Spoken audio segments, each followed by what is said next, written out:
Question number 15। एक car tower को approach कर रही है। टावर के ऊपर एक इंसान खड़ा हुआ है।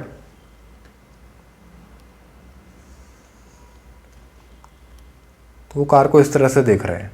तो ये हुई लाइन ऑफ साइट, और लाइन ऑफ साइट और हॉरिजॉन्टल के बीच का एंगल कहलाता है एंगल ऑफ डिप्रेशन। ये नीचे देख रहे हैं इसलिए एंगल ऑफ डिप्रेशन बना। ये हॉरिजॉन्टल लाइन बनाया, तो हॉरिजॉन्टल और लाइन ऑफ साइट के बीच का एंगल ऑफ डिप्रेशन। शुरुआत को हम बोल रहे हैं t इक्वल टू 0 सेकेंड। ये एंगल दिया है 30 डिग्री। फिर ये कार आगे बढ़ गई है थोड़ा। अब ये कार आगे बढ़कर फर्दर एक पॉइंट पर पहुंच गई है, ठीक है। तब लाइन ऑफ साइट आपको दिखाई दे रहा है इस तरह से बदल गया है, ठीक है। अब इस तरह से कार को देख रहा है वो इंसान। तो एंगल ऑफ डिप्रेशन बढ़ गया, और ये बढ़ा हुआ एंगल ऑफ डिप्रेशन भी क्वेश्चन में गिवन है 60 डिग्री। ये एंगल 60 डिग्री दिया है, और यहाँ तक पहुँचने में वक्त लगा है 6 सेकेंड, 6 सेकेंड। तो मान लीजिए इन सारे पॉइंट्स को हम नाम दे रहे हैं कुछ इस तरह से। ये है पॉइंट ए, ये point B, vertex A, vertex B, vertex C यहाँ पर है, यहाँ लिख देता हूँ, और वर्टेक्स डी यहाँ है, ठीक है। तो आप ट्रायंगल्स कंसिडर कीजिए। देखिए कौन कौन से ट्रायंगल्स कंसिडर कर रहे हैं। एक ट्रायंगल ये हुआ ए बी सी,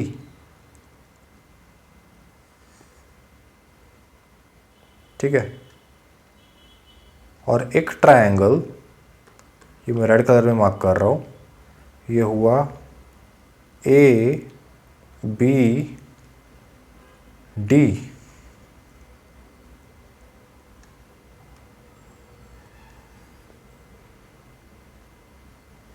तो बहुत एक्यूरेट फिगर नहीं है, जस्ट आपको समझाने के लिए बनाया है।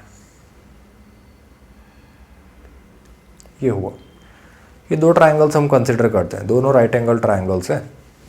अच्छा, इसमें एंगल्स की अगर हम बात करें तो आपको पता है कि अगर ये दो पैरेलल लाइंस हैं और इस तरह का कोई ट्रांसवर्सल लाइन है, तो अगर लाइन पैरेलल है, ये लाइन और ये लाइन अगर पैरेलल है, तो ये एंगल्स इक्वल होते हैं, ऑल्टरनेट इंटीरियर एंगल्स इक्वल होता है। तो इसे यूज़ करके हमने कहा कि ये एंगल अगर 30 है, 30 डिग्री, तो ये एंगल भी 30 डिग्री होगा। सिमिलरली ये पूरा एंगल 60 डिग्री है, तो फिर ऑल्टरनेट एंगल से ये एंगल भी 60 डिग्री हुआ, ठीक है। अच्छा, ये पॉइंट ए था, है ना। तो अब हमें फाइंड क्या करना है? हमें फाइंड करना है सी से बी तक जाने का टाइम। कार कितने वक्त में सी से बी तक पहुंचेगी, ये टाइम आपको फाइंड करना है। तो देखिए, इसके लिए पहले ट्रायंगल कंसीडर कीजिए A B D. Triangle A B D आपको दिखाई दे रहा है, कुछ इस तरह का है, ए बी डी, जिसमें ये एंगल 30 डिग्री है। तो इसमें अगर आपने, मान लीजिए टावर का आइटम में दिया तो नहीं है, लेकिन हाल फिलहाल के लिए मैं उसे एच लिख रहा हूँ, ठीक है।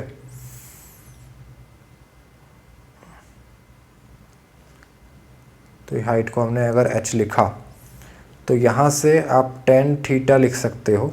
tan 30 degree is equals to perpendicular upon base. Perpendicular क्या है 30 डिग्री के लिए? Opposite h।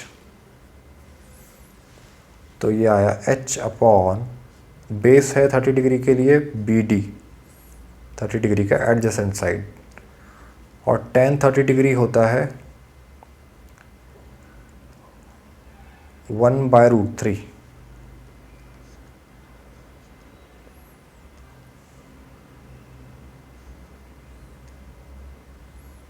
तो 1/√3 इज इक्वल टू h/BD। यहाँ से आप BD को लिख सकते हो h के टर्म्स में, √3 टाइम्स h। ये फर्स्ट इक्वेशन आया, रूट सिर्फ 3 के ऊपर है, h के ऊपर नहीं है। BD को h के टर्म्स में लिखा, तो मैं h के टर्म्स में दूसरे डिस्टेंसेस भी लिखना चाह रहा हूँ। अब ट्रायंगल आप ABC कंसिडर कीजिए, ट्रायंगल ABC जिसमें एंगल 60 डिग्री है। तो अगर ट्रायंगल ABC कंसिडर किया हमने, ABC, तो AB तो हाइट ऑफ टावर है h, और ये एंगल 60 डिग्री है। इसके लिए अगर हमने लिखा tan ऑफ 60 डिग्री, तो 60 डिग्री का opposite side h upon 60 degree का adjacent side BC। tan 60 degree का वैल्यू होता है √3। वैल्यू पुट किया तो ये आया √3 इज इक्वल टू h/BC। तो यहाँ से BC को भी h के टर्म में लिख लिया, ये हुआ h/√3 मीटर। अब ध्यान से देखिए, हमें D से C तक आने का टाइम पता है 6 सेकेंड, D से C तक आने में वक्त लगा है 6 सेकेंड। तो D से C तक की बात कर रहे हैं, तो CD लेंथ पहली बात तो हम फाइंड कर सकते हैं डिस्टेंस। DC डिस्टेंस कितना होगा, पूरे BD में से अगर हमने BC सब्ट्रैक्ट कर दिया तो CD मिलेगा या नहीं मिलेगा। तो लिख रहे हैं यहाँ पर CD हमें फाइंड करना है हाल फिलहाल के लिए। क्यों कर रहे हैं समझ जाएगा कुछ देर में। CD को लिखा जा सकता है BD minus BC।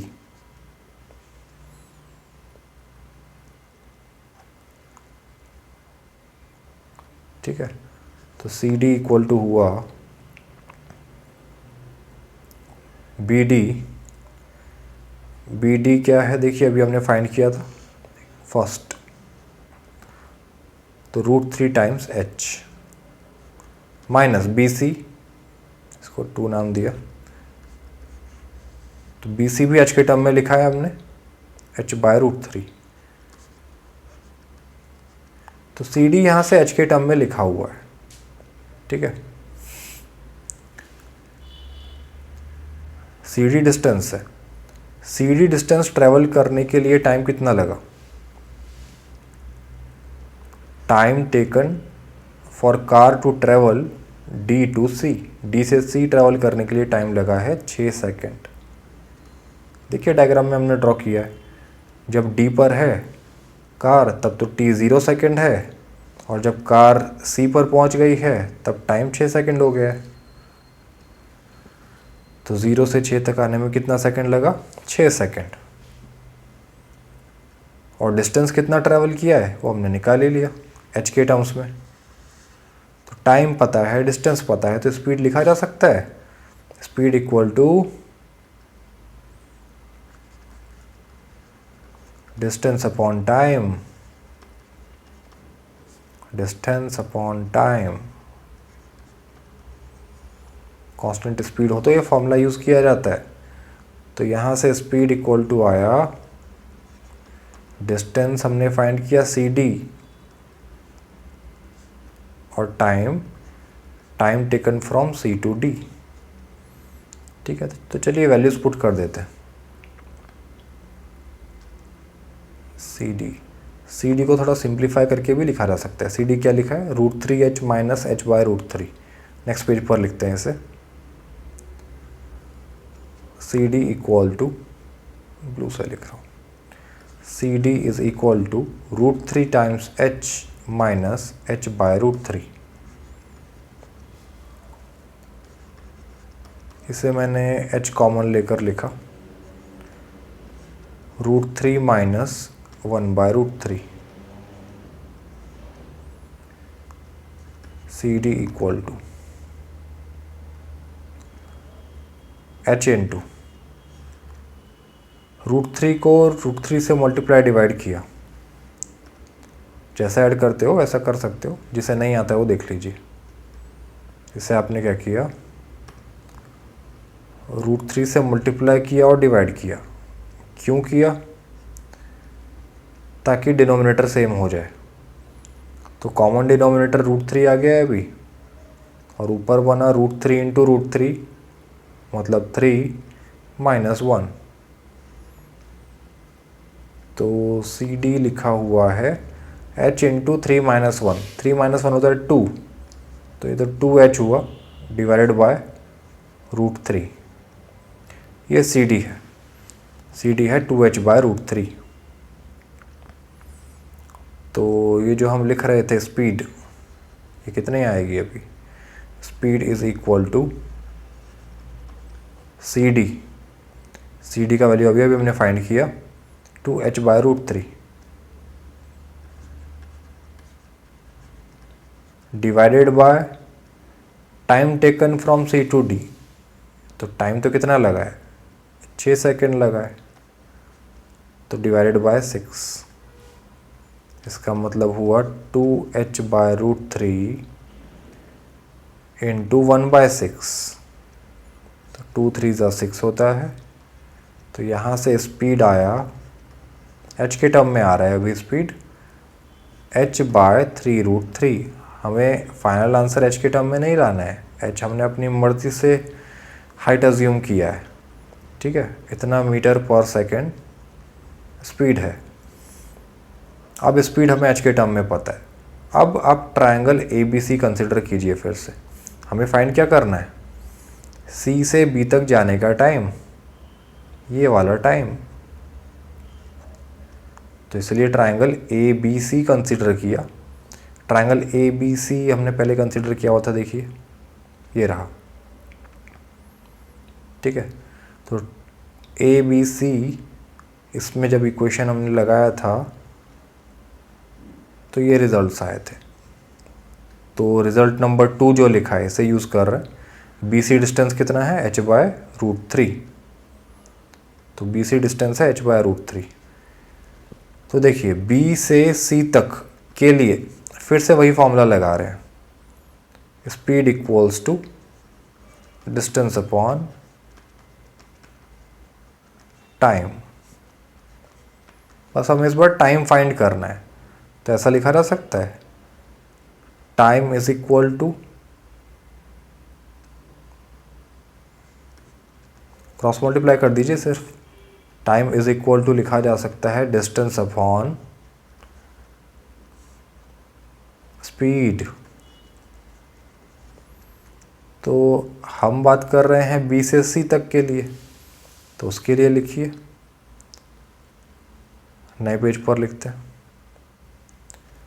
Time taken by car to travel from B to C, black से लिख रहा हूँ मैं, इज इक्वल टू B से C तक का distance BC divided by speed of car.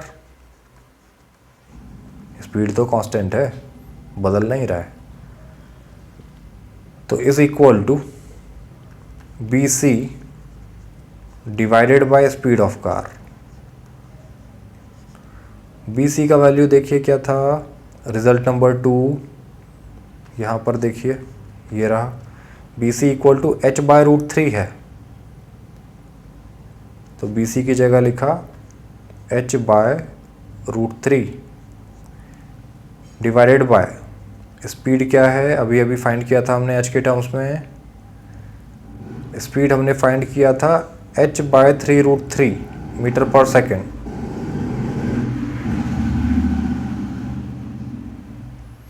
तो स्पीड है h बाय 3√3 मीटर पर सेकेंड। इसे सिंप्लीफाई कर लीजिए, तो h बाय √3 डिवाइड की जगह इनटू लिखा, तो राइट हैंड साइड का फ्रैक्शन उसका रेसिप्रोकल हो गया, तो ये बन गया 3√3/h। h से एक h कैंसिल हुआ, √3 से √3 कैंसिल हुआ, तो बचा सिर्फ 3। तो इसका मतलब B से C तक जाने के लिए कितना टाइम लग रहा है कार को? 3 सेकेंड। यही हमसे पूछा गया था, तो ये आंसर हो।